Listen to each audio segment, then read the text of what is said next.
Welcome to the Decaf Bubble Podcast, episode 2. My name is Abby. Thank you for being here. It's the 30th of December, 2023, and tomorrow is New Year's Eve. So I thought I would do an episode all about New Year's Eve and the rituals, the routines, the journaling that I love to do at this time of year. Just to wrap up the year that's been and reflect and go into the new year with that kind of energy that I want to go in with. And I'm going to talk about how I create visions for the new year, how I think about, my version of what do they call it? New Year's resolutions. I don't really do New Year's resolutions, but I'll explain kind of how I've done things over the years. But yeah, I've just always loved New Year's Eve, and I've always found it a really special time for connecting with myself. Over the years, I used to host dinner parties on New Year's Eve, which was super fun, and I loved that. And I want to start doing that again at some point, but for a couple of years, I've had a bit of a break from socializing on New Year's Eve. Like the last 2 years, I have spent on my own on New Year's Eve, and I don't want to be antisocial, but I just love being on my own on New Year's Eve. It's just the best feeling, and I don't know, it just really helps me move into the year with a kind of clean energy of being in my own energy, if that makes sense, and wanting to just start the year from my center.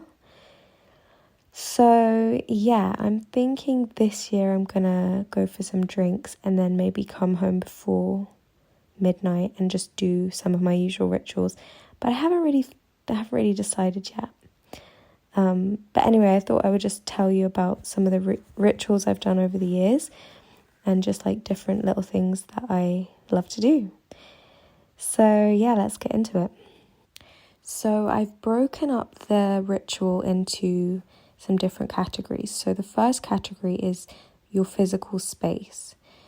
So I think how you feel in your space as you go over the threshold of the new year is really important. So I really like to just clean my whole space, do a deep clean, do a clear out. It doesn't have to be a perfect clear out, but I like to just go through my stuff and find a few things that I just want to let go of, and whether that's clothes or books or just get rid of some stuff, basically. Just have a little purge and maybe hoover in the drawers and just do some little deep cleaning bits that you don't get done for a while. And yeah, just any little loose ends in the physical space like that, or maybe if there's a couple of things that need fixing, just things like that. Just get a few of those done. I don't think it has to be everything, because I always get overwhelmed if I feel like I have to get every single thing done in order for it to be perfect.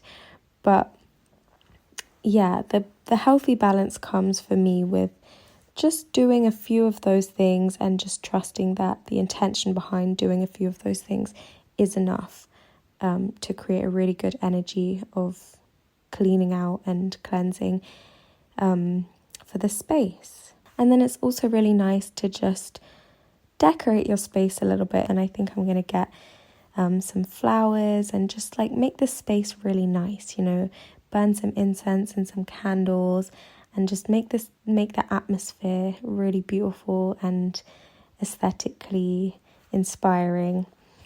And yeah, just make a lovely atmosphere. Okay, so the second aspect of the ritual is the physical body. So that is taking a long salt bath, doing a mud mask to cleanse the pores out, maybe doing a workout or just a yoga stretch or like having a dance just to like move your body and just like get the energy flowing. I think like it's all about like cleansing the space, cleansing yourself, like wash your hair, like just leave all the energy of the year in this year, you know, go into the new year with fresh energy. And then just like how you decorate your space, it's really nice to just adorn yourself in like a way that feels pleasing and just fun and joyful.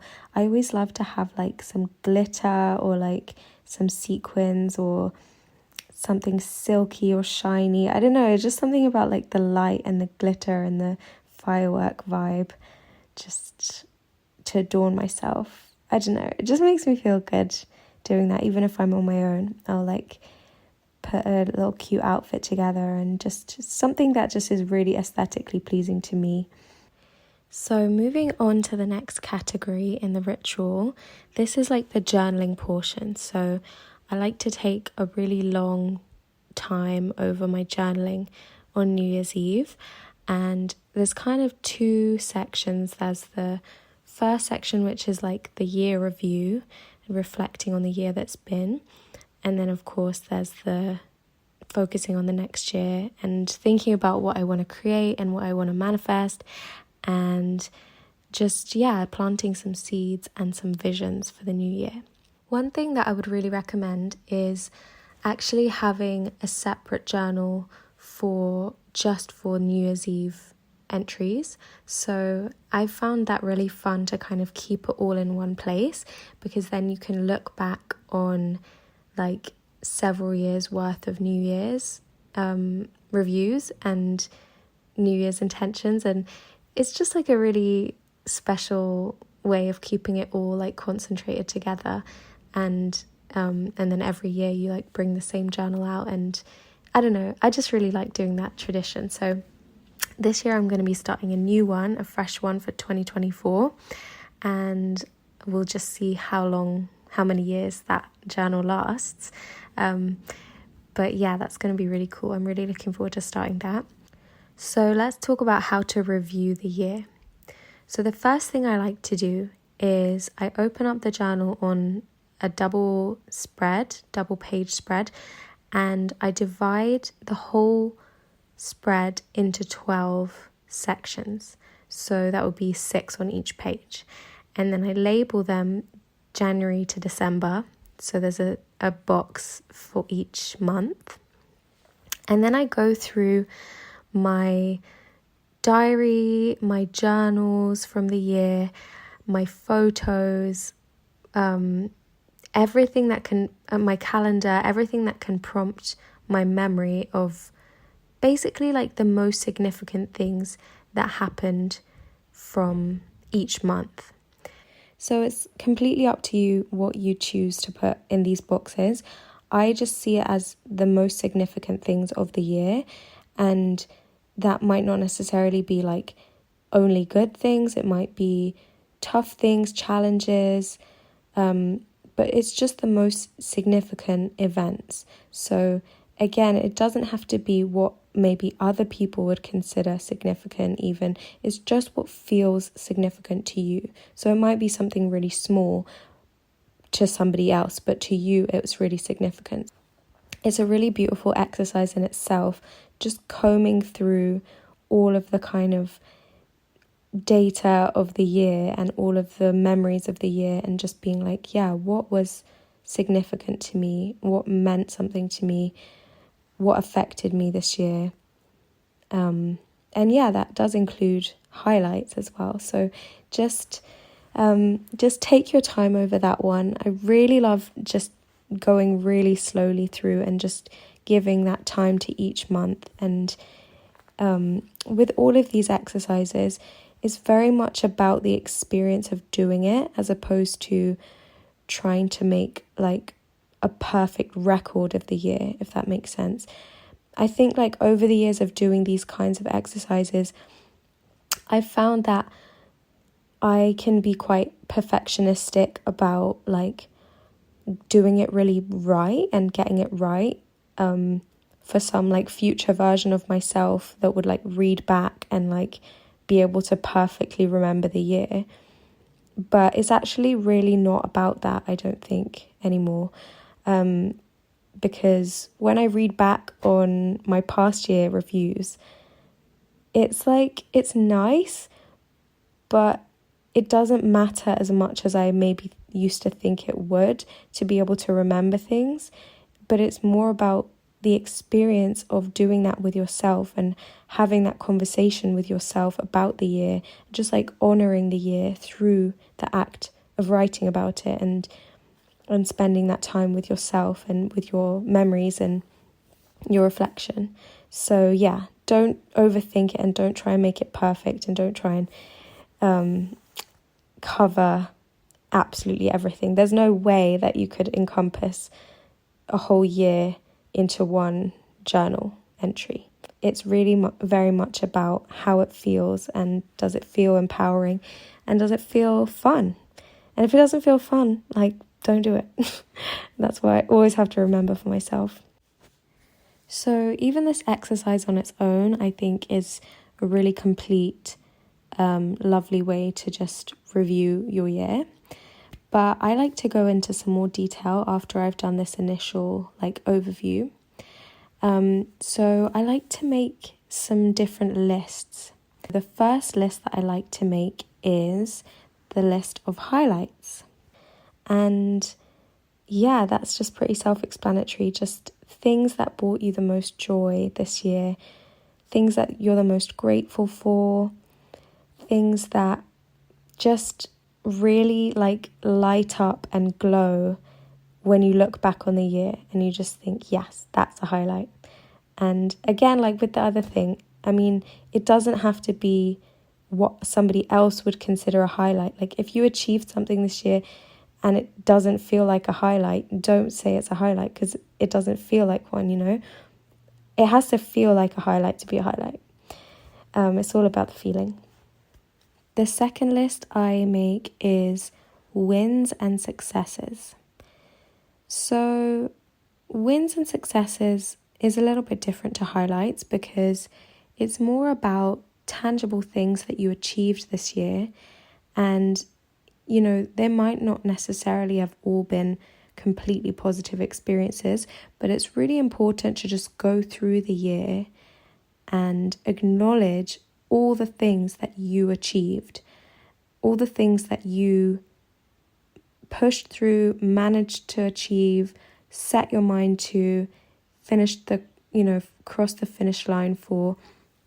Some of those things will also be highlights, and then some of them won't be highlights. They'll just be, struggles, but you still did it and you still achieved that thing. And I just love to celebrate, all the wins of the year, even if they're really simple things. And this in itself is a real act of self-love and self-affirmation, because, sometimes we don't acknowledge like the small wins that are actually really big. When you really put your mind to just thinking like, what did I achieve? If I was going to be my own best friend right now and just say, look what you did this year, like look what you achieved, from the smallest things to the big things, what would they be? Just make a list of those things and just celebrate yourself for the things that you did, because you're amazing and you did that. Cool, so that's the second list. The third list is lessons, things I learned. So that might be things that you tangibly learned this year. Like, for example, I learned to drive this year. But then it can also be like life lessons. We're not going to be able to encompass everything we learned into one list, because learning is such a cyclical thing, and like we can come around and relearn the same lessons again and again, and that's like very natural.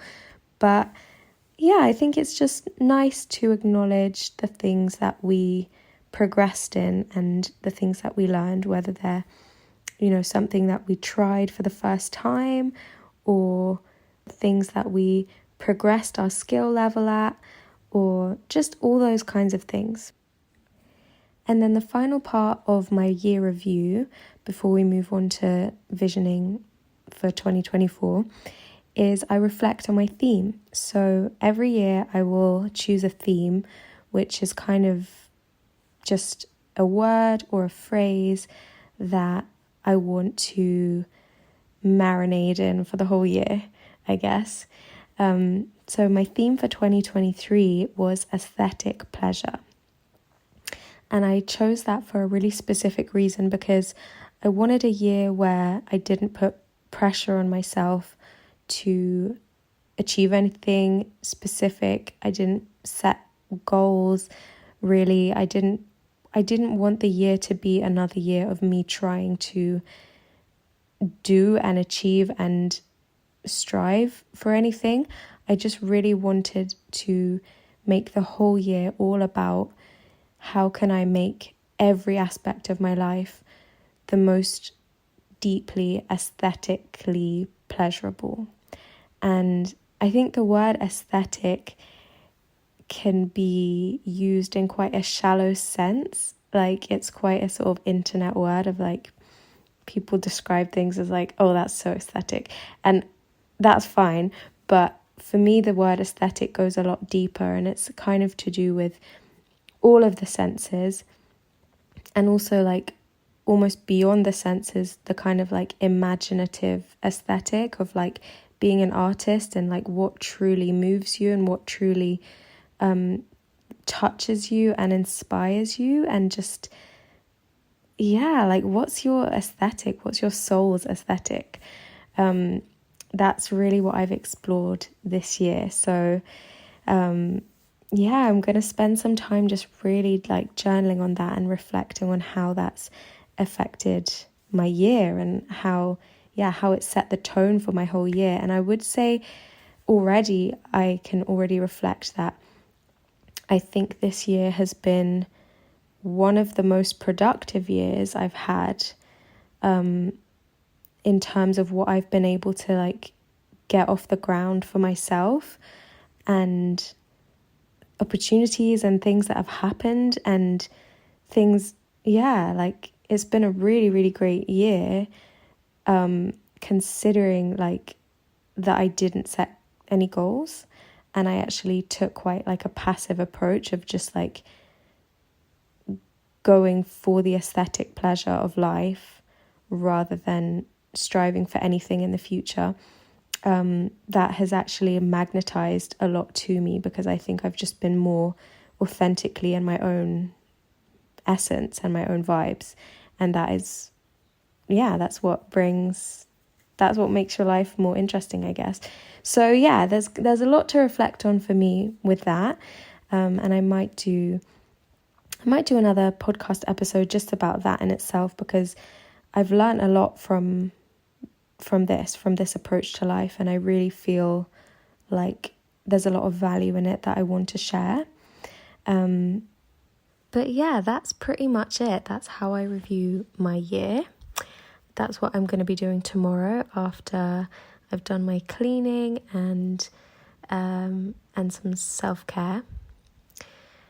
So then the next section of the journaling would be the visioning for the new year. And I want to say, like, I always let this aspect be more fluid. When you're kind of visioning for a new year, it's really important to allow space and to allow it to kind of come to you, as opposed to like really forcing your ideas onto the year and being like, it has to be this way and I have to decide tonight on New Year's Eve what this year is going to be. I've always enjoyed the feeling of it kind of like floating to me naturally, and I'm really big on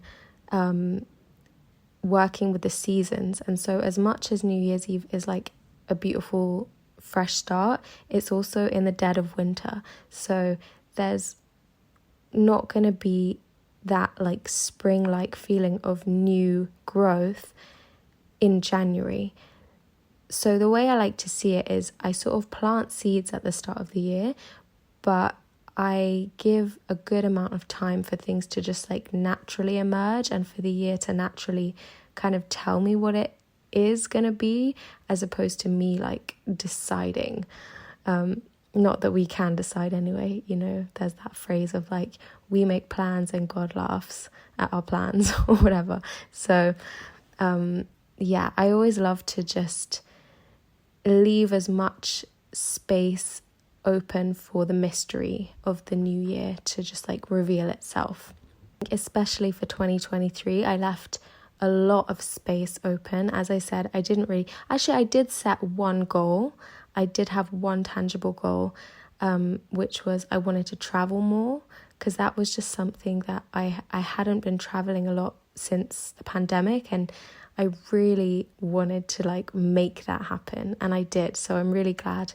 However, this year I'm actually feeling more in a goal setting mentality. It's feeling like a lot more fun, and as you might already tell, I tend to go where the fun is. So I feel like if it feels fun to set goals, do it. So the first list that I like to make for visioning a new year is just really simply a list of desires, things that just feel really appealing, things that I would love to happen this year, and just without much attachment to it actually happening this year, just what feels exciting to envision happening this year, what feels appealing. A second list would be things that I want to learn and things that I want to try. So, and I think this is a really important thing for staying young, like staying mentally young and just inspired with life. It's just always learning things, always trying new things and having firsts. I think that's become really important to me over the last year. Now that I'm 28, I'm like, oh, okay, like life gets a bit samey if you don't try new things. So I want to try a handful of new things this year, and I want to make a list of what those things are going to be. The third list is a list of intentions for the year. So this is kind of, I guess, my alternative to New Year's resolutions, because I feel like New Year's resolutions can feel like pressure to just suddenly snap into this like perfect new version of yourself. Whereas intentions, it's a very like gentle way of directing your own attention and energy. I've always liked and resonated with the word intention. And then the final list is a list of habits, routines, and tools that will support me this year and will support my desires, my goals, and my intentions. And yeah, this is also a bonus reflection question, I guess, because you can make a list of the routines, the habits, and the tools that supported you throughout the previous year, and then you can bring forward the ones that have really worked, and maybe set some new routines, set some new tools up that are going to help you in the new year and support your growth and your well-being. And finally, the last part of this routine is choosing the theme for your new year. So the way I like to choose the theme for my year is just very intuitively allowing it to just come to me, allowing it to just naturally emerge through this process of journaling and through just the kind of, just the feelings of reflection of the year and thinking into the future. Just let it come to you. There's no other way of putting it, really. And if nothing comes to you yet, maybe just allow it to sit for a few days, and maybe the theme will land for you in the first few weeks of the year, and I think that's totally fine. So yeah, that's my New Year's Eve ritual. I hope you enjoyed hearing how I transition from one year to the next, and I hope it inspired you. If you do any of this routine, feel free to share and send me a DM on Instagram and let me know what you did and how it goes. And it's just really nice to hear like how people set the tone for their new year and how they reflect and stuff like that. So I would love to hear from you. And before we say goodbye, I just want to invite you to a workshop that I'm going to be holding on the 2nd of January. So if you're thinking of starting a journaling practice in 2024, maybe it's one of the tools on your tools and habits and routines list that you want to support your well-being in 2024, or maybe it's on your list of things that you want to learn.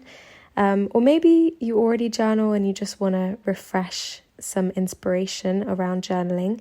I'm going to be leading a journal with me session on Zoom. And the idea is that we get together in a group and I'm going to lead you through a journaling session in real time.